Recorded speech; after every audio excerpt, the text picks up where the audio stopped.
channel. This is the Fulham, Fulham, full of ham preview for tomorrow afternoon. The first away test for Manchester United, and not an easy one by any stretch of the imagination. However, I've got to say, it's a little bit of a different vibe when you go into an away game against a Fulham side with Garnacho, Hoyland, and um, maybe Bruno as your front three, versus potentially going into a game with a fully fit Cunha, Mbumo, and a Benjamin Sesko as your alternative front three. You feel a little bit better about your chances. And I've got to say, I'm looking ahead at this game, and there's only one real concern that I have about this game, or how approximately we may set up going into this game.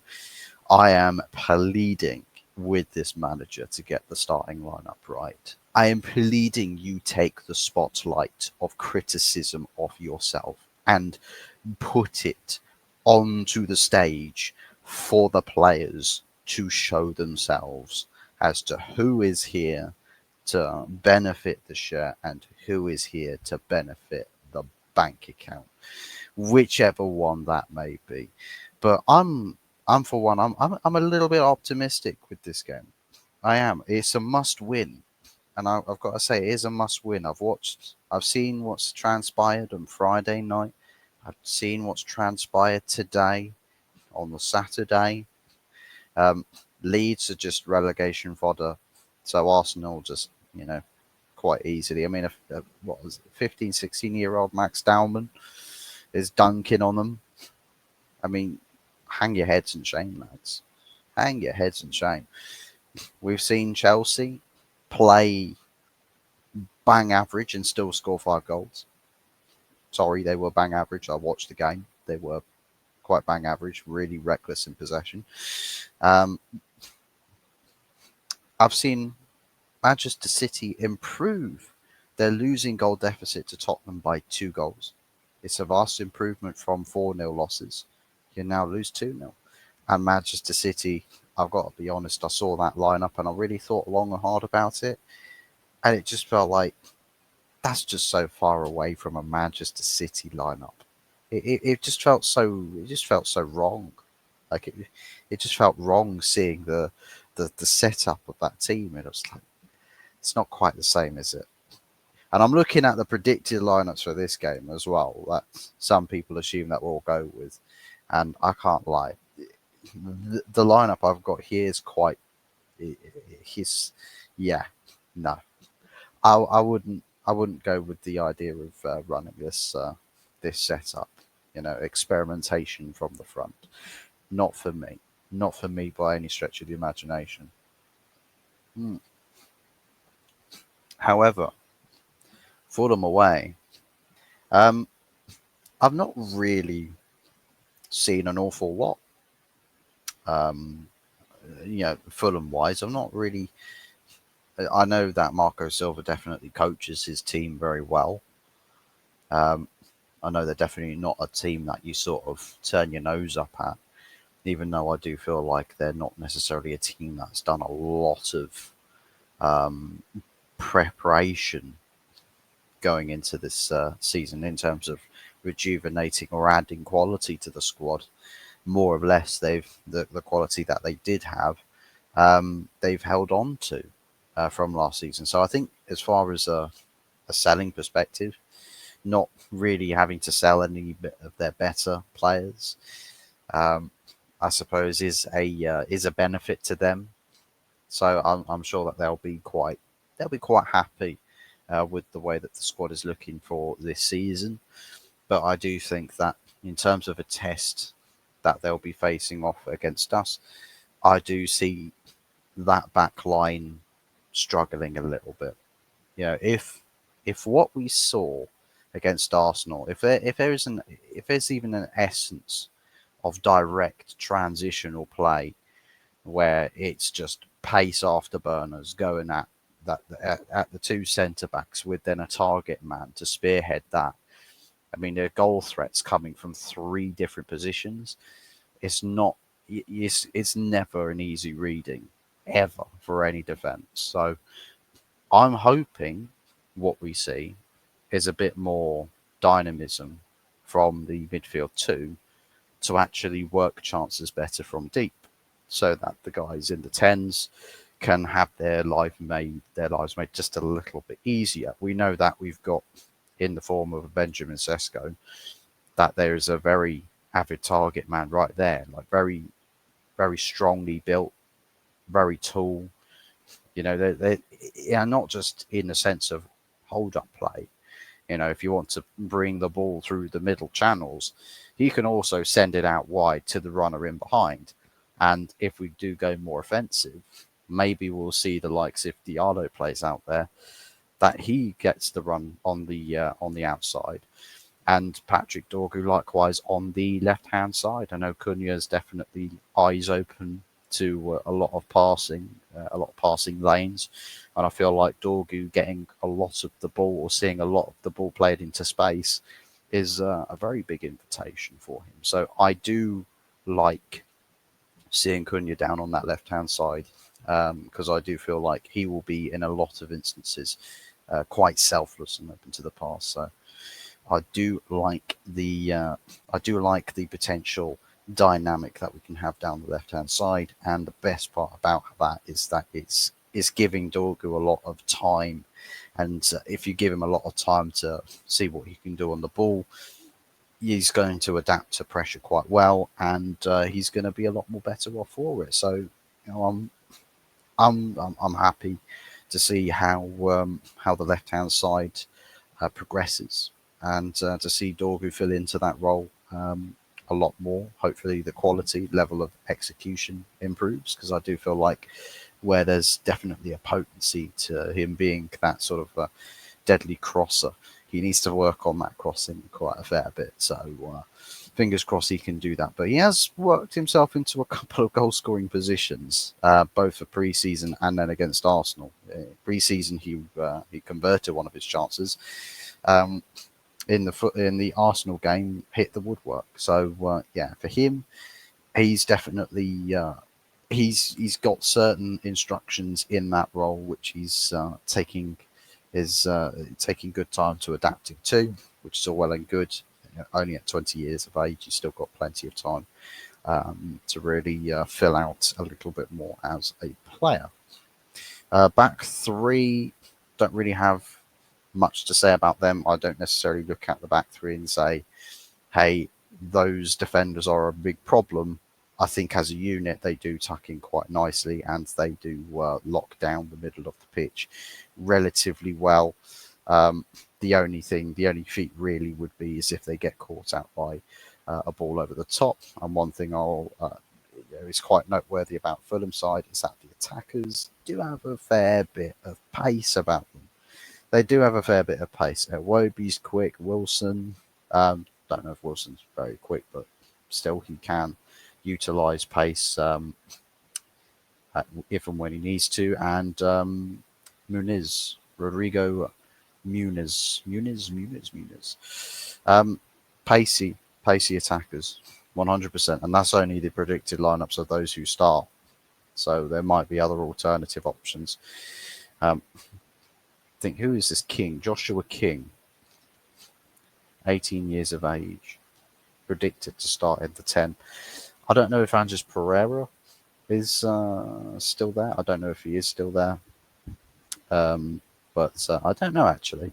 If he does play, if King does play, let's see what he's all about. I'll be interested to anticipate his play style on the pitch or his impact for Fulham. But he will, he will have quite a big test. He will have a relatively big test if we have Agate in the pitch. Obviously, the off-ball positional play and a lot of running around from Agate. My only concern with Agate is he needs somebody who's really good on the ball as his teammate, and we don't necessarily have that. in abundance. So that position, I want to see. I do want to see the partner to Agate being a lot more solid in possession, which is why Bruno being the touted teammate in midfield. Yeah, I'm a little bit jaded by that, but you know, who knows? There's apparently a rumored Saudi bid still yet to come in for Bruno, which might happen. And I see a lot of people say, "Oh, don't sell him now. It's too late in the window." And I say this: even at this stage, what would you much rather have? Take 100 million for the guy now, if it is a 100 million pound bid. Take a 100 million pound bid, or go into the season knowing that this player that you could have got 100 million for might just take the headlines as a talking point, front and center. However, it wouldn't be necessarily for the right reasons. And I think that's something that I think we all need to remember. I know that Amarim really would like to keep him, really wants to keep him. The only thing that I will say is that with Bruno, we don't see what his best position in this system is. If he's going to be in a team, he's got to be in a 10. But he can't have a second 10, therefore he's not adaptable to the system. Because he needs to be the central 10, and with it's like with Fulham's supposed formation, a 4-2-3-1, right? Bruno being in the middle of that three, that midfield attacking three, with then two wingers either side, one striker ahead. That's acres of space, and he's got two defensive midfielders to cover his backside. That's a happy Bruno in that position. But with Bruno in this team, he hasn't really got the courtesy. He doesn't have the cover. He's got one teammate, and then he's also got to dictate pace of play. He's got to move the opposition around. He's got to begin the pass and move plays or transitional plays. A lot of it's going to go through him. He's got to be the one who delivers to the front three. That's a lot of positional changes, and given that he's not very systematically, I'd say disciplined. He's not systematically disciplined. He runs off on a tangent and covers everybody else's positions at the same time. It's not really going to favour him. So I do think that with Bruno, if we could sell him now, I don't even care. I don't even care if people are just like, "Oh my god, we can't replace him." You're not trying to replace Bruno as a player to say, "Oh, we need our Magnifico." No, we just need a systematic player that fits the role that we need there. There's a leadership group in that setup. There's literally appointed co-captaincies or vice captains or people who have leadership figures, who are leadership roles in the group. If Bruno were to leave that, hey, there's another slot in the leadership group. Let's bring somebody else up into it. Just a thought. Just a thought. Just a little thought. But yeah, man. I want to see. I'm desperate to see a Benjamin Sesko, Mateus Cunha, and Brian Mbeumo front three for the sake of science. I need to see that combination, and I need to see what it does or what the manager wants to do with that. I need to see. I need to see it. I have to see it. This is non-negotiable, Ruben. I have to see that front three. You're bound to have Dorgu as your left wing back.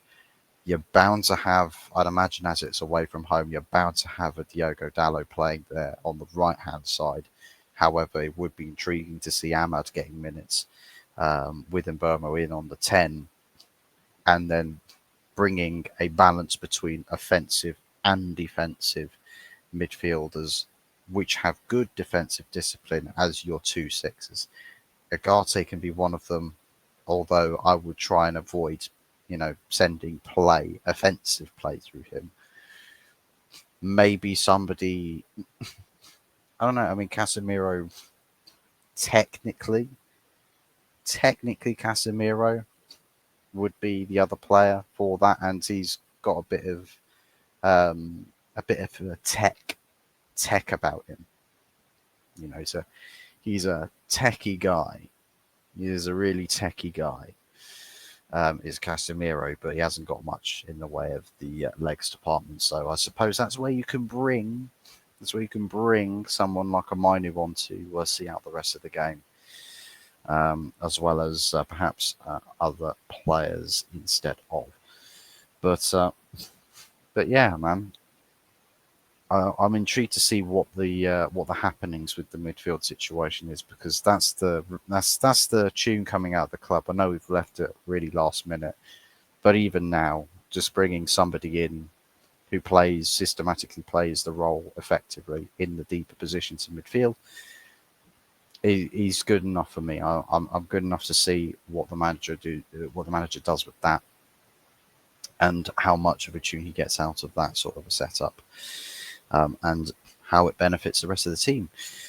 But speaking of incomings, one that seems to be taking off now, and fully clicking into gear, is the goalkeeping department with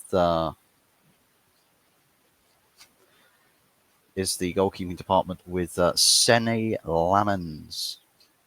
We've got Mullock from the Daily Mirror,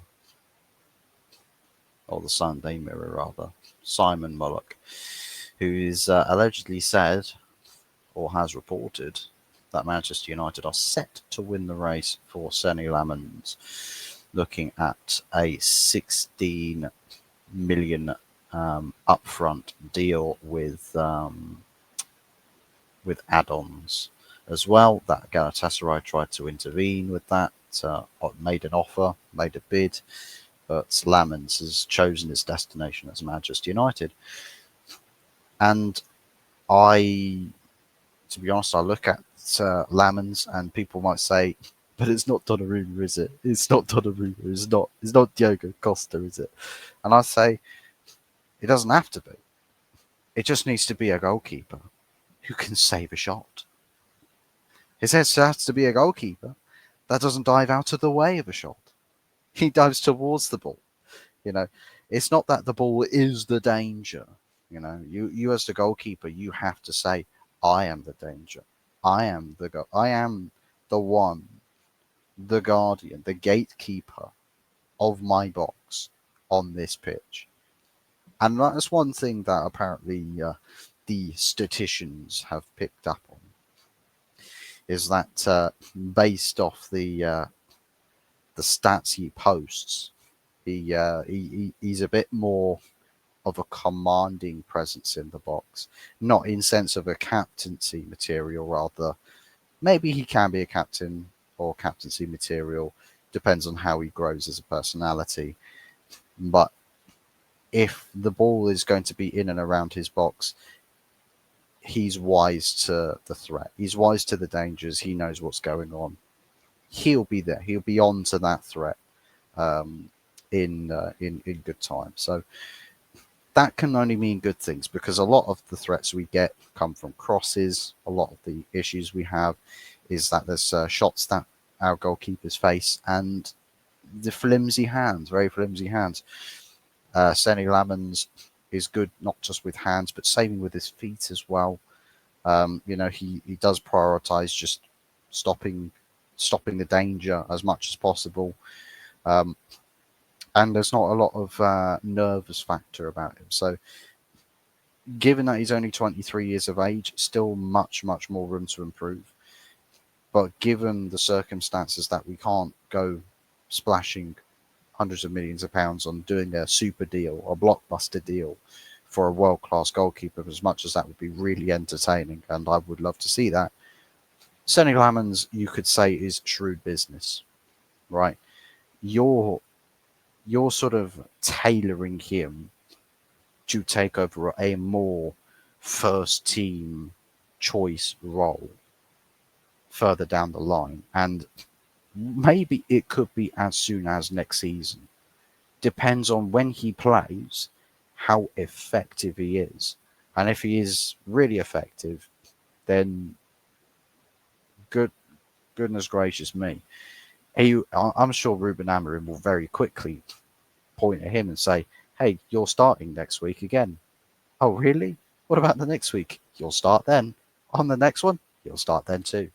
It might become a trend for him. So if that happens, then it can only mean good things for Manchester United if that happens. But let's see what if he does come. Of course, it's not. Here we go. It's not David Ornstein bomber or anything of the sort yet, but it is looking like it is heading that direction very, very soon. We could see it happen either Sunday or Monday that the deal gets completed, signed, sealed, and delivered, with medicals as such booked. Because next week is the last week of summer transfer window, guys.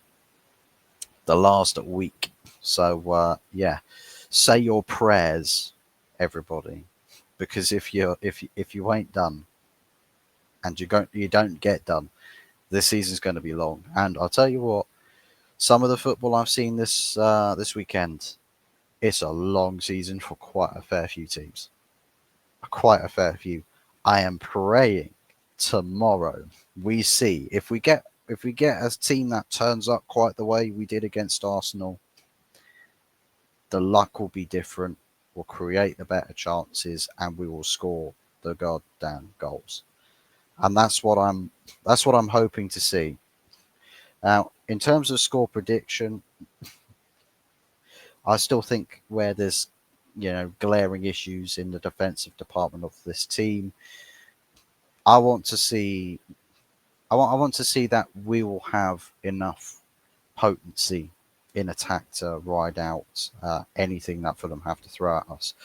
I'm going to go quite an optimistic 3-1 to United. I am a very optimistic, knowing how this world works and how the universe seemingly hates me and the football gods hate me.